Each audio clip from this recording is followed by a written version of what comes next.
Hi, Tara. Hey. Well, thanks for talking with me today. I'm looking forward to hearing a little bit more about your work for Maryland Archaeology Month. So why don't we go ahead and get started? Could you tell us a little bit about where you work?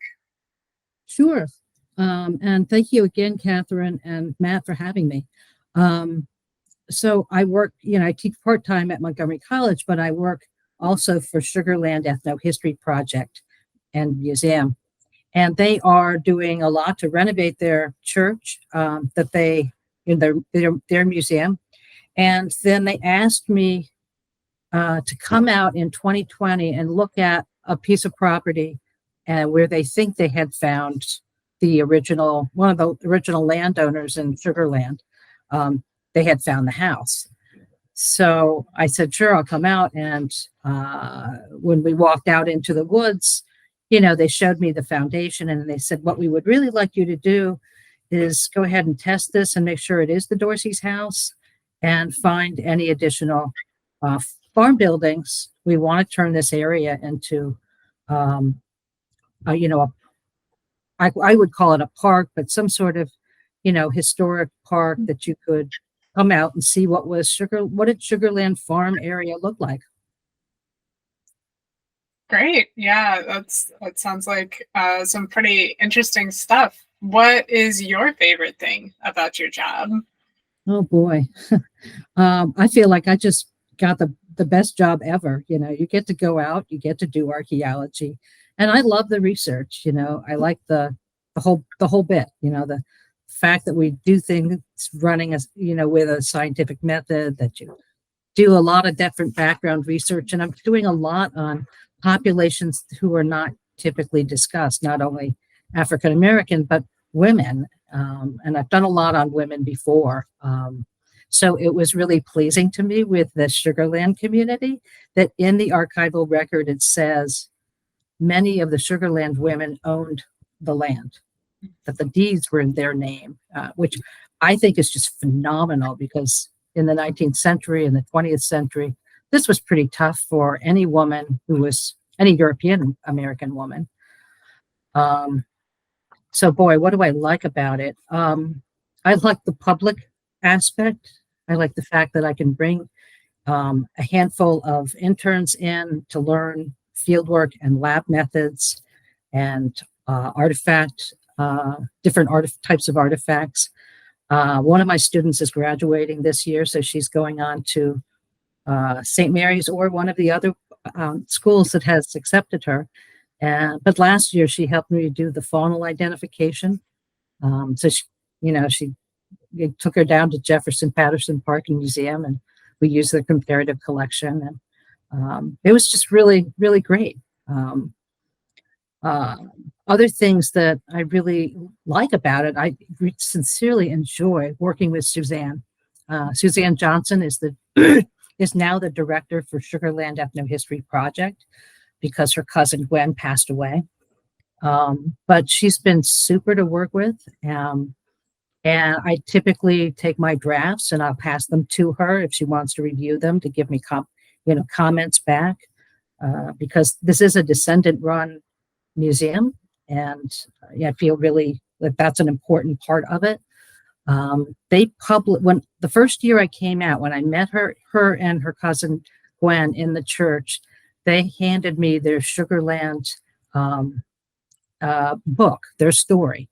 They had just printed, I have started for Canaan, the story of an early African American community, early African American town of Sugarland. I'm butchering the name, but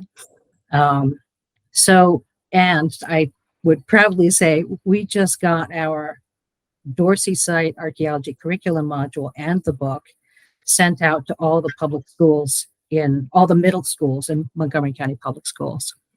So that was really great. Yeah, that's awesome. So how did you get into archaeology? And I guess what keeps you in it still? Well, okay. So when I was in elementary school, I went to a progressive school or an independent school. My mother ran it at the time, and a handful of other women. Um, and they thought, they ran their school based on outdoor education.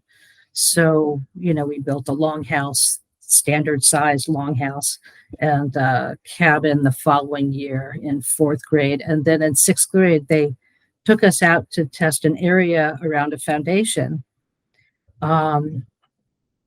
I didn't think about that. I went to college, came back, and I'm like, oh my gosh, I've been doing that. No wonder I wanted to do this. I had such a good time, right? But it was also the reason to write the first archaeology curriculum module, because I really didn't want teachers taking kids out to go to big sites.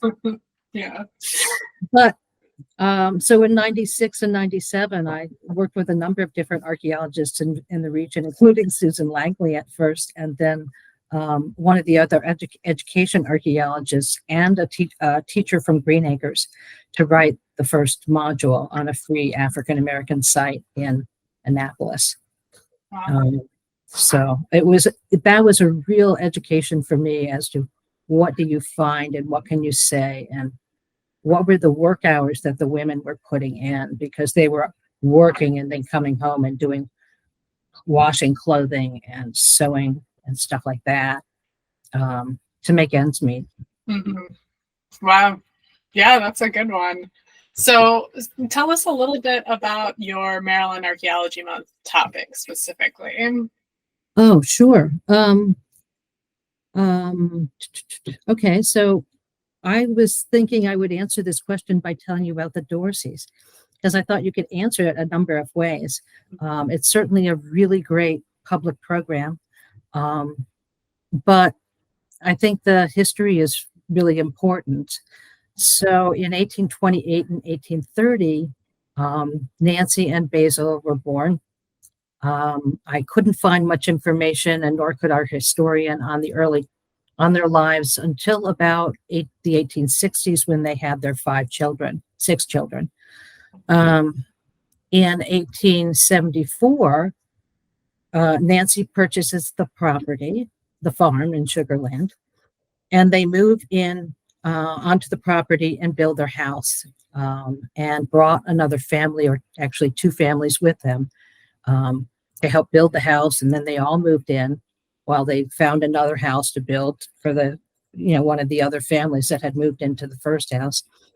And they had their kids. The kids grew up.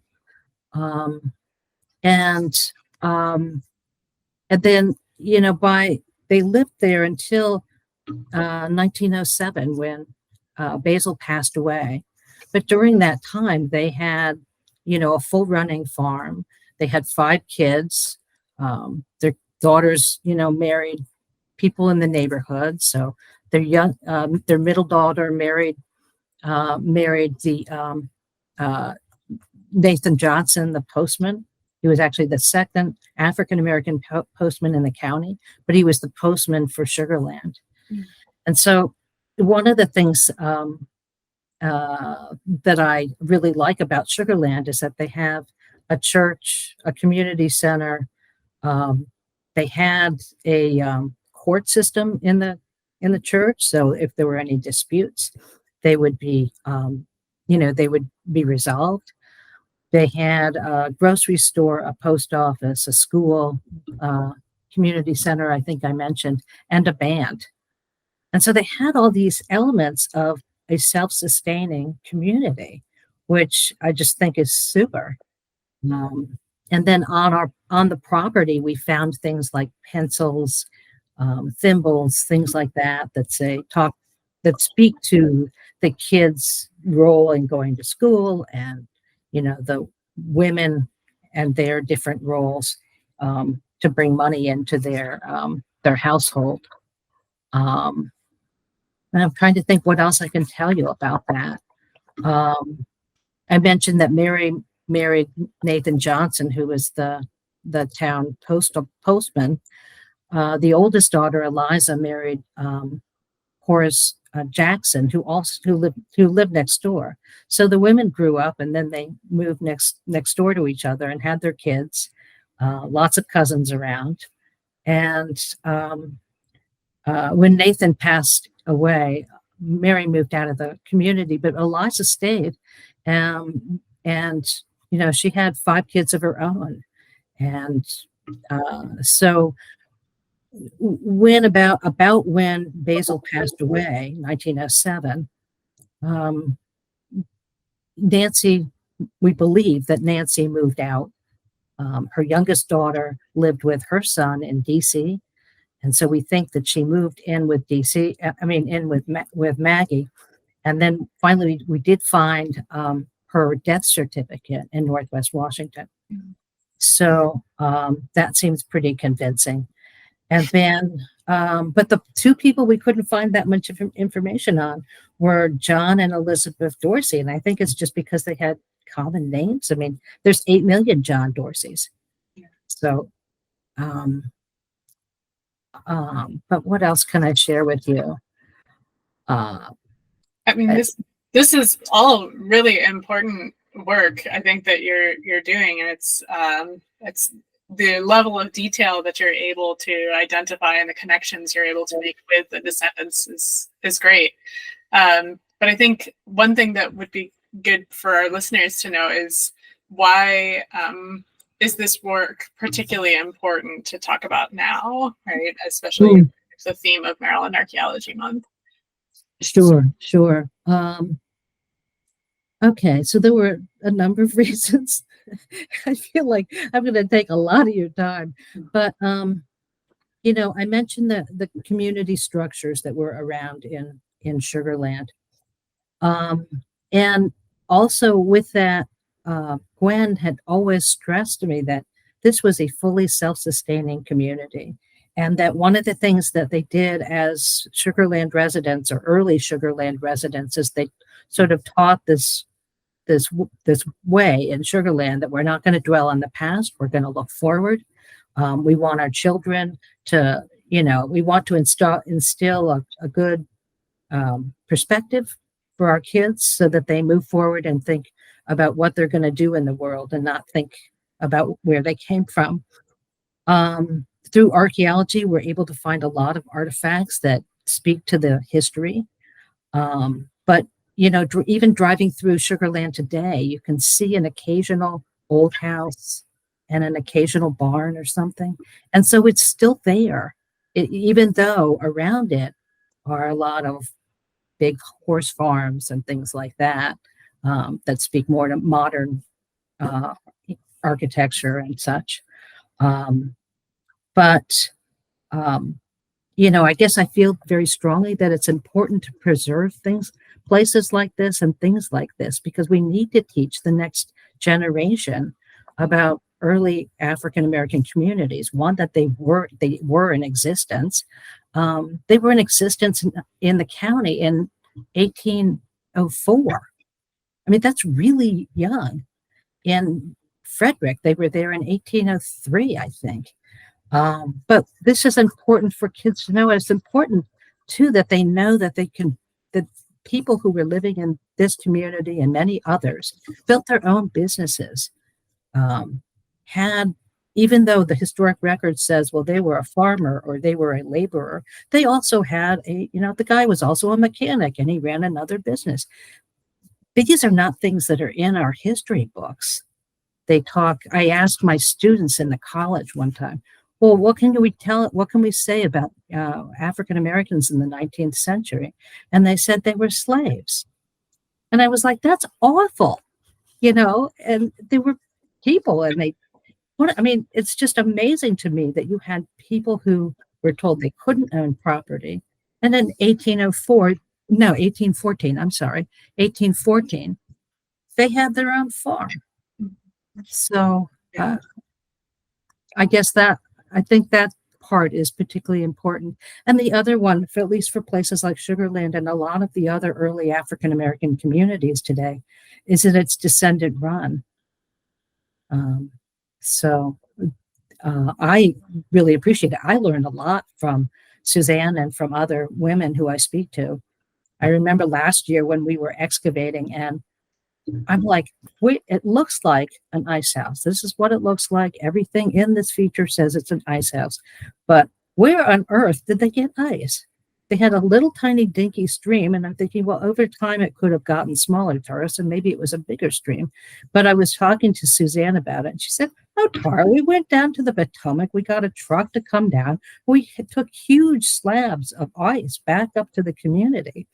And I would never have known that if I just sort of went on my way of thinking, how researchers do, like, oh, I know everything. And just, it's this, here it is written in the documentary record. But it, I didn't know that. And I thought that was fascinating. Yeah, you don't know what you don't know. Right. Absolutely. Well, that's incredible work, and I really appreciate you doing it and sharing it with us for Maryland Archaeology Month. And Yeah, well, I hope people will come out and see it. Give me a shout. Happy to have people. I'll be out there Thursdays and Saturdays. awesome. Well, thanks, and hopefully we'll see you there then. Thank you.